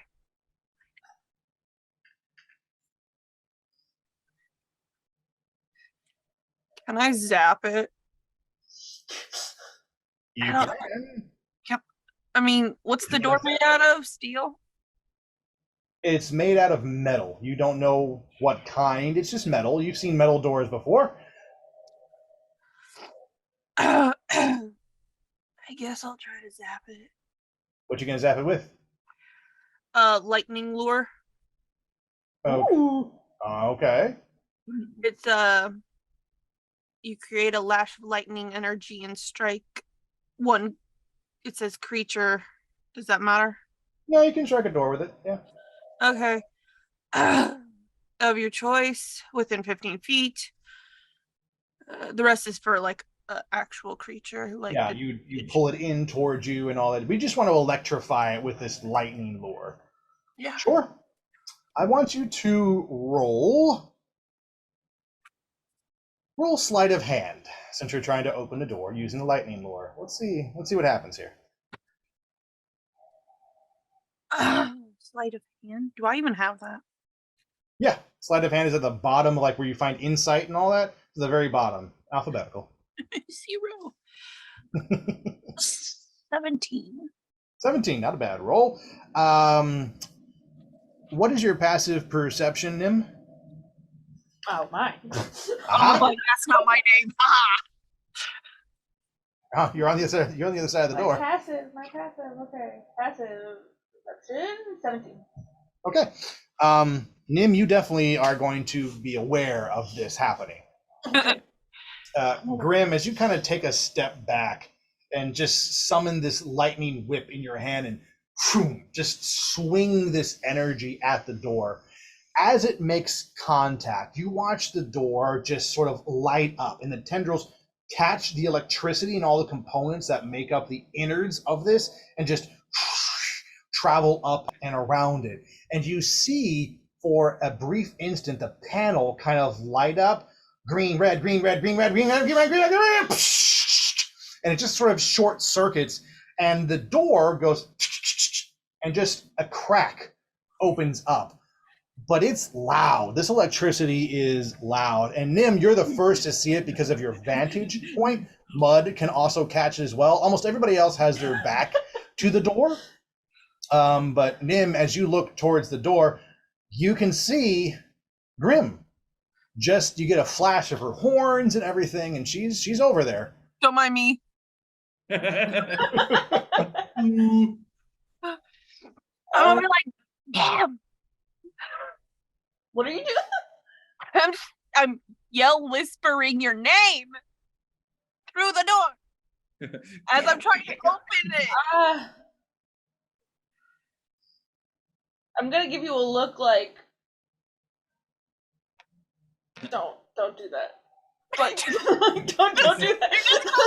I don't do that. Just be like, y'all say that? I'm gonna go check it out, and I'm gonna jump over the table that I'm on and like get to the door real quick. Mud is on her feet, but instead of moving towards the door, she just starts kind of like yawning really big and this big giant yawn. And you hear her start to grab the attention of Yoda and Arden and Anthrax and kind of engage them in almost like, what do we do about these Night Sisters and all that kind of stuff. I love you, girl. I love you. My home skillet right there. Is this door open enough for me to No, through it? Okay. this is a crack in the okay. door. Nobody's body would be big enough to get through it. Okay, cool. I'm gonna just kind of like look around and make sure they're all kind of just paying attention to Mud and just kind of be like, that's weird. What the fuck are you doing? Where have you been? You! Been trying to find you! What do you mean? Yeah, like 10 years late. What you doing? Like, you trying to get killed? No, I was trying to find out how to get out of here. You fight. That's how you get out of here. Well, as you said, you've been here for 10 years and you're not out. Why would I leave? Do you think you choose to stay here? I didn't know where you guys were. Like I said, it's been 10 years. I don't know, like maybe look for us? Is anybody else paying attention? There. As you turn and look, you sort of catch a side eye from Yoda, and you then hear him speak up. The best Scarfender I know well. Get you an audience with him. I can. And he's continuing the conversation with the others. I can't show favor to you guys right now. Do what you can to survive, and I'll figure out something. Alright? Just lay low. Don't die. That's some sage advice. Thanks. Look, I had to do what I had to do while you guys weren't here. I waited for you. So I am still here. Well, just watch out for Estrella. She's in here with me. I don't know where the guys are exactly. It's somewhere loud. Well, then I guess I'll see you when I see you. Grim, just do what you can. I can't guarantee anything in here. Well, let's just say we get a way out. Will you go with us if we do find a way out? What? I couldn't do that. I'm saying, would you leave if we found a way out? Of course. I mean, yeah, you're my guys. Why wouldn't I? Okay. With a 17, you notice something that Grim doesn't.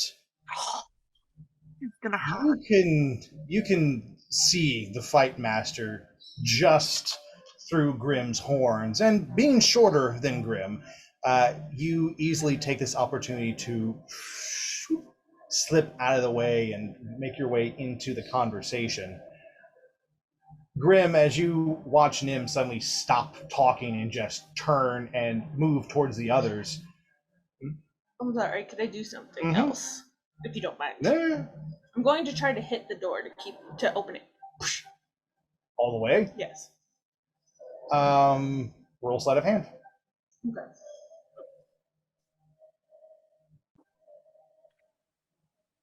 Where's my sleight of hand? Oh yeah, I have a plus 10. Holy crap. 10! She's a level 10 now.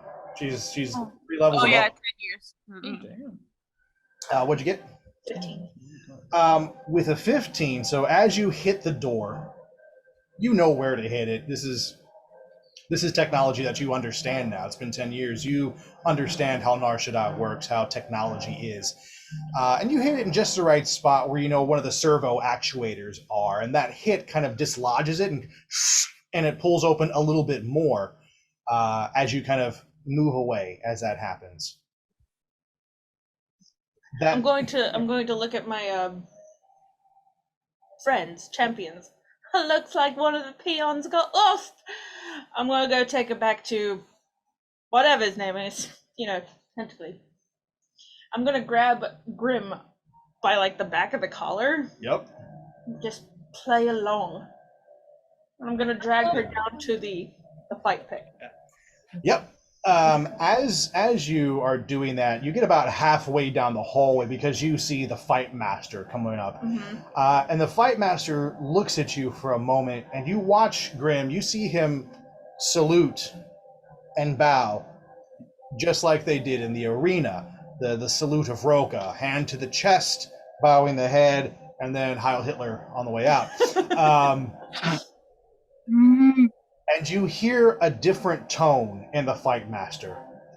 Oh, cursed monk, my apologies, I didn't realize one of the... That. Don't worry about it. She's just trying to see where she'd end up. Good ambition on this one. But, we were having a feast. We don't want little, pests running around. That's on you, bud.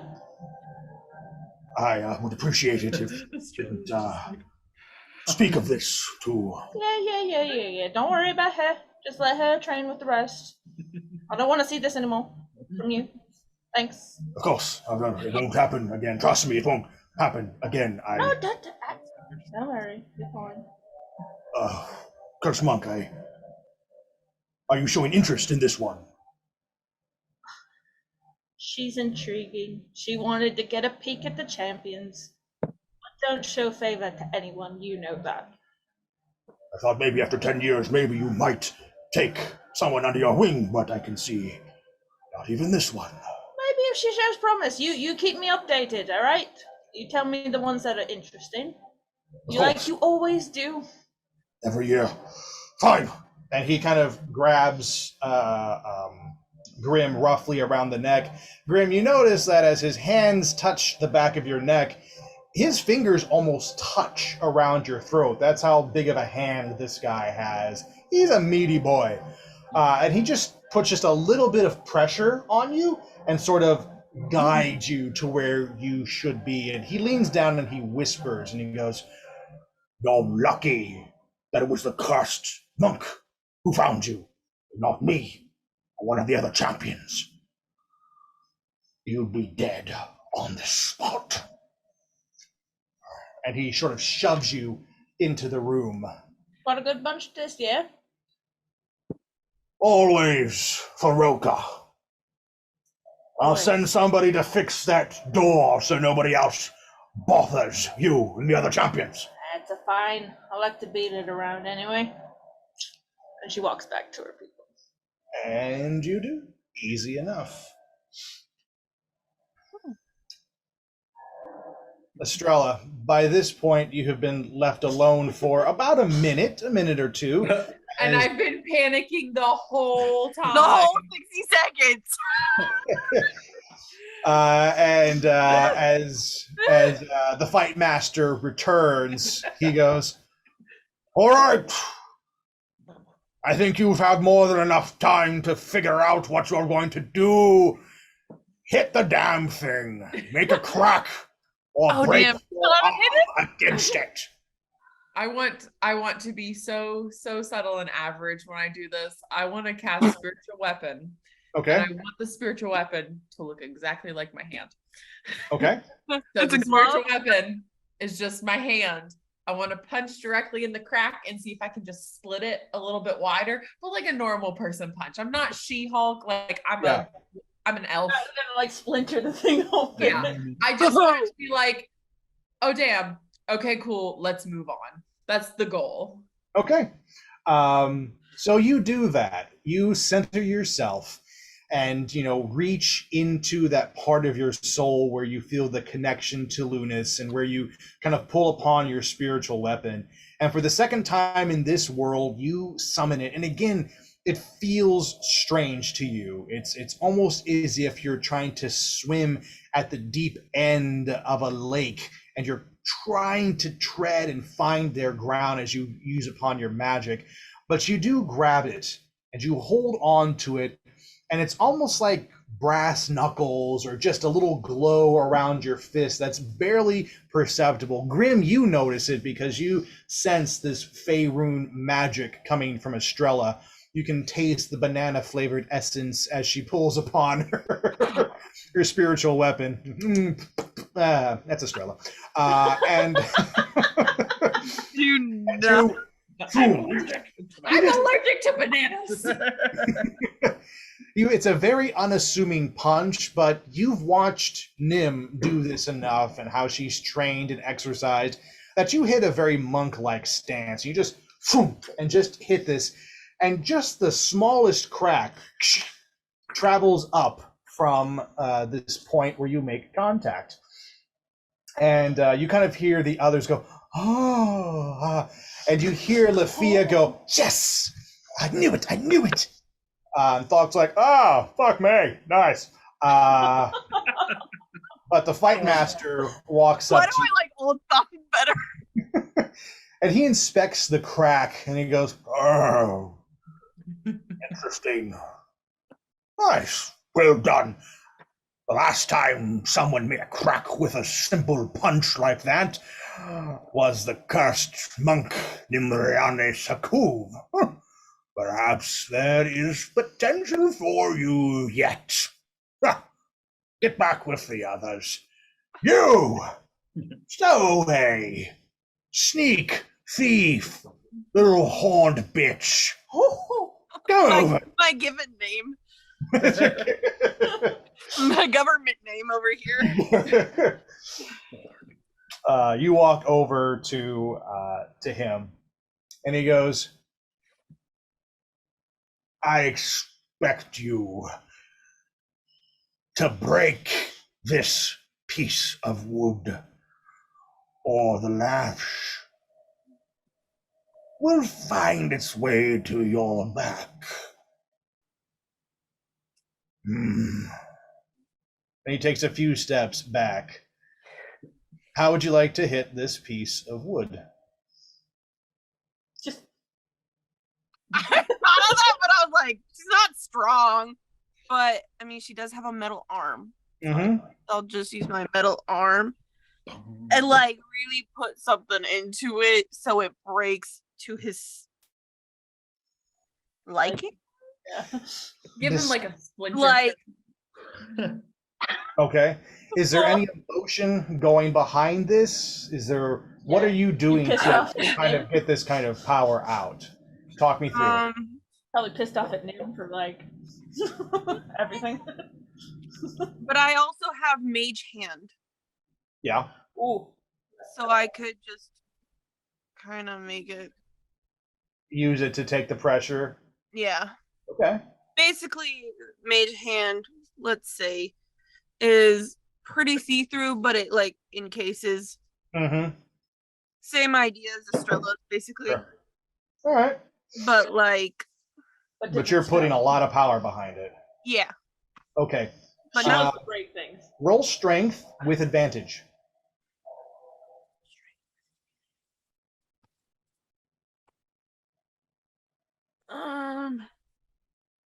oh fuck me.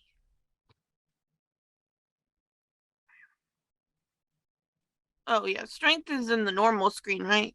Yeah. Uh-huh. Mm. Oh shit. I forgot it's minus. It's okay. Give me your highest number. 16. Okay. As you kind of just sink into this, all of the frustration of what you have gone through, seeing Nim and her reaction and the fact that like there was nothing of help from her. It's almost like you lost your friend in these 10 years that you weren't even a part of. It's been days for you dealing with yourself and the darkness that you can't believe you embraced. All of this builds up and you just sink into this beast, aggressive, stance, and you scream and just lunge at this piece of wood, and Mage Hand for a split second just completely covers your fist like a glove, and you feel it sink into the wood before your metal fist makes contact, and it's almost like a sledgehammer as you dig into this and just crack through to the other side of the pole, and you gouge a hole in it, and you hear the room cheer. Grim! And this fight master looks at you and goes, I see Mud might have some competition here. Good! The rest of you, start breaking yourselves on this wood, or break a piece of it off. And one by one, everyone goes up. Some succeed in making a small crack. Some break themselves upon it. You watch as Thok literally just crunches his fist into the wood. Oh, gods! But Lafia manages to take a small chunk off of it, again summoning something like a spiritual weapon to protect her and following after what Estrella did. One by one, everyone goes through it. Some get the lash and some don't. We move to a test of endurance. I want Grim and Estrella to make a Constitution saving throw. You have to do better than 15. That is your number to beat. Oh, I rolled exactly 15 as you said it. I picked it up. I was like, all right. Estrella, what'd you get? A 1. Yeah, girl. 18. I love your ones. It's 18 all right. with my plus. So, with this movement, I'm gonna die next week. Oh no. Each of you is given weight upon your shoulders to hold more and more. Grim never backs down. She never cracks under the weight. And eventually so much is put upon her that the fight master goes, Fah! And she's allowed to just shrug it off. Estrella, your arm just starts to kind of cave in a little bit. And the fight master watches, knowing that you're going to fail. And you hear the whip. And you feel it rake across your back as you drop these weights. And you take from that 10 points of damage from this whip. Goddamn. Next! Thok is no longer able to hold anything with his broken arm. And you hear the whip across his back. Ah! You watch as Lafia tries, but she is inexperienced with holding weight, and one of them just kind of tips and falls, and just a raking across her back, and you hear, ah! One by one, more people stand up and either make it or get the lash. Next is your dexterity test, the final part of your training. I want you all to make a dexterity saving throw. Give me a dex save. I'm not going to tell you what the number is this time. It's 17. All right. What do we got? Oh, wait. What's your... Grim? 17. 17, okay. And Estrella? Please tell me it's not a 1 again. No, Chris, it's not 1, it's -1. Because I rolled a 3 and my dex is -4. Cool, no worries. Okay, when -1, I love this. This is awesome. God, I love you, Chris. You're just so endlessly... The dexterity challenge, as the fight master explains it, is running through these kind of swinging mallets that go back and forth across one row of this. And Grim, you are on point for the most part. You are ducking and dodging and moving with them. You can see their timing, but there's this one moment where your vision is clouded as kind of sweat runs down your face, and this mallet just, and you feel it clock into your shoulder, and you just spin out from the platform. And before you can land, you feel the fight master's whip rake across your stomach, and you take 4 points of damage from that hit as you land on the ground, coughing up bits of blood, but just glaring at him like you want to rip his tentacles from his face. Estrella, as you are running back and forth, you are trying to dodge, but the pain in your arms is too much, and you turn into a mallet as it just across Can I your jump in front of midsection. her? You can't go in front of her. You're back in line. She takes this mallet straight into her gut. And as you fly back through the air, so the mallet is going to give you 8 points of damage. As you fly through the air, you feel the whip. This fight master is getting joy out of hitting people before they hit the ground. And you take an additional... Oh, I am so sorry. This could be 15 points of damage. An additional 15 points of damage. You hit the ground and your air is taken from you. This whip hits you so hard that your back is bleeding. And you can just little bits of blood dripping down. Your flesh is seared and you just, you can't even cry out. The pain is so intense and you black out for a moment. Before kind of waking up as both Lafia and Grim are pulling you away from the gauntlet area. Others move and take their turns. Lafia makes it through. Thok is down in the first round, and the fight master doesn't even bother to whip him. He just laughs. Thok can barely crawl away at this point. Literally, he is just moments from death. Not going to die, but he's going to wish he would. After everyone has gone through the gauntlet, the fight master turns.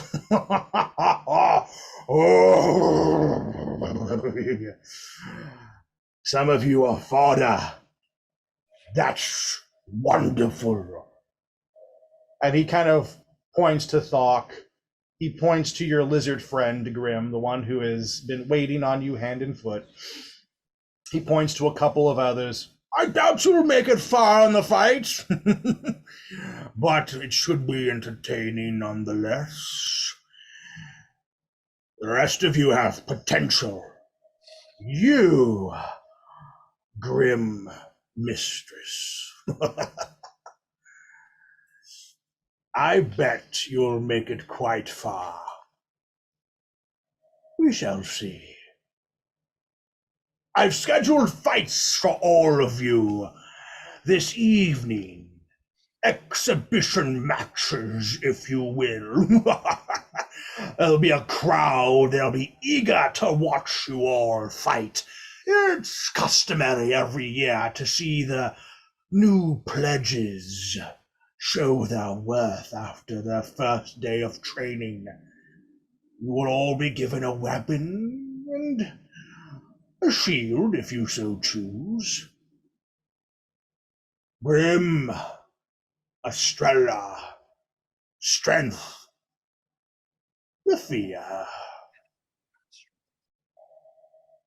The four of you will be placed into a death match. You shall appeal to the crowd with blood and victory, and two of you will rise a step higher than the rest. Riches can be yours if you will kill the other. I'll let you know who you're fighting as you step out there. Take this moment to continue your training. You'll need it. And the fight master turns and leaves, and the door that stayed open the whole time seals and locks shut. Before we finish tonight, we will cut one last time to Kieran and Yasin in the casino. Yasin, this is just after Grim had tried to reach out to you, and then she's like, "Okay, bye. It's too loud," kind of a thing, and you're like, "Okay, bye. I love you." And you two end that conversation. In the Casino Royale, the two of you are greeted with the sights and the sounds and the smells and a choice. What would you two like to do? How do you wish to make a name for yourselves to gain Roka's favor?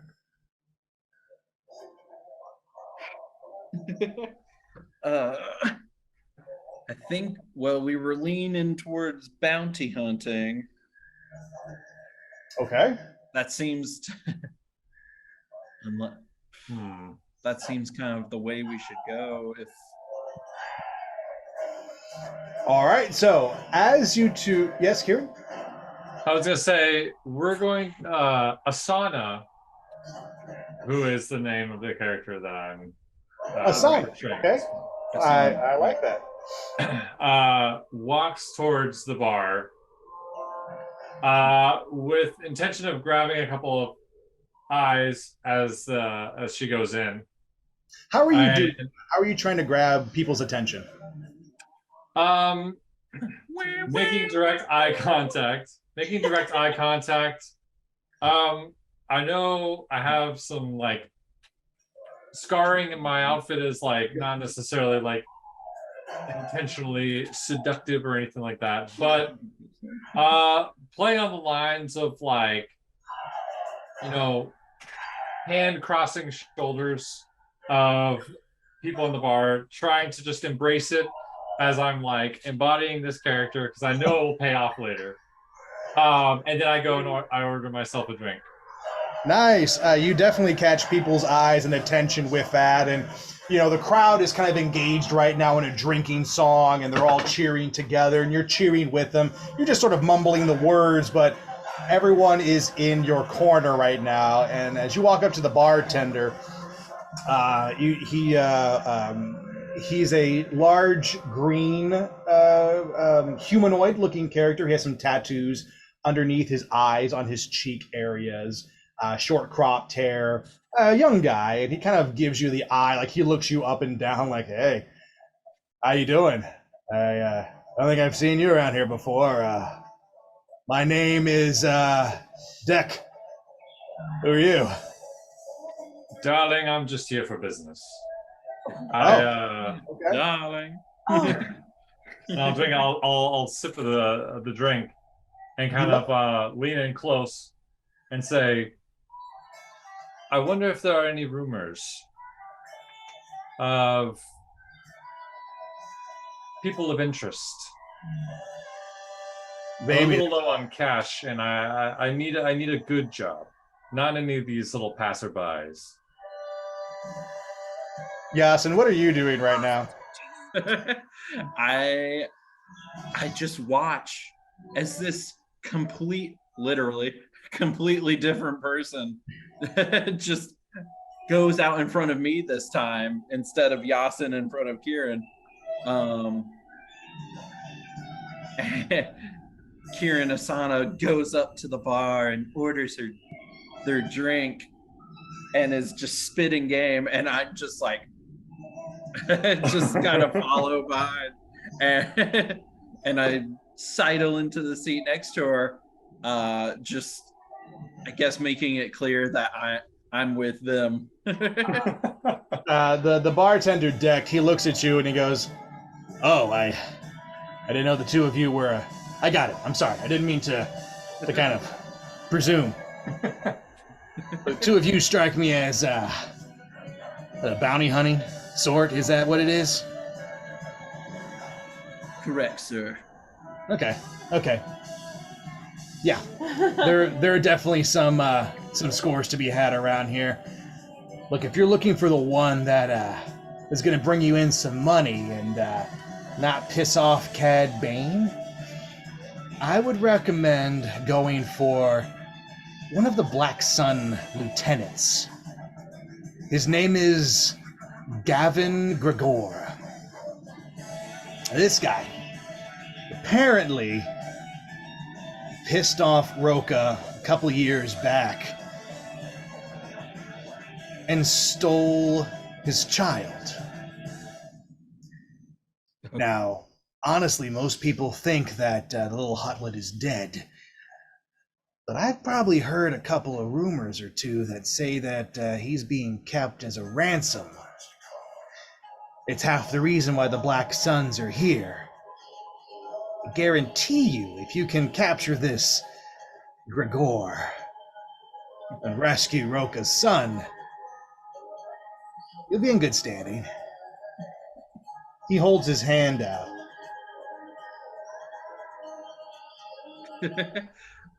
Shoot. What's like a good one? I'm gonna go ahead. I was gonna say I take out 20 gold. He palms that quickly, hides it under the counter. Again, gold is gold wherever you go.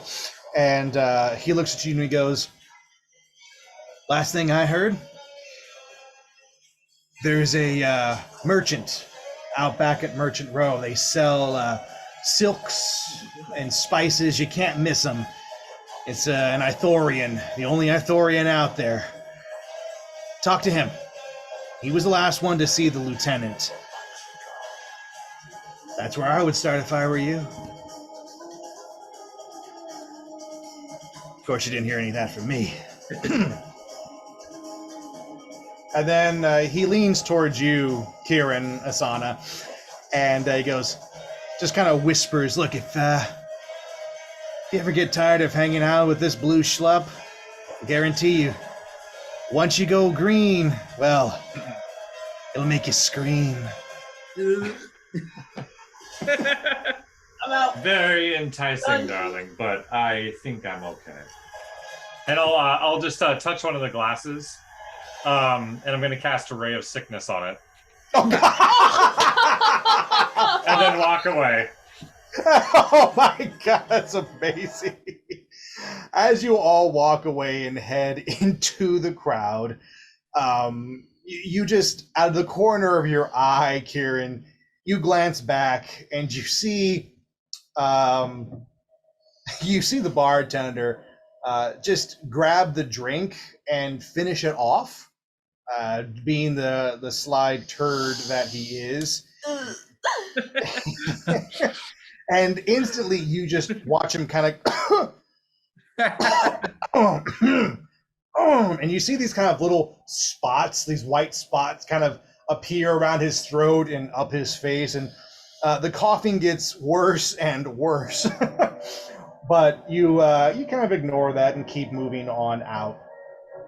As you step out into the area outside the Casino Royale, you look across the bazaar and try to see if you can figure out what the hell an Ithorian is, forgetting to ask what that meant. Nim, you can't help but thinking about your friends being in the arena with you and the possibility that you might have to kill them.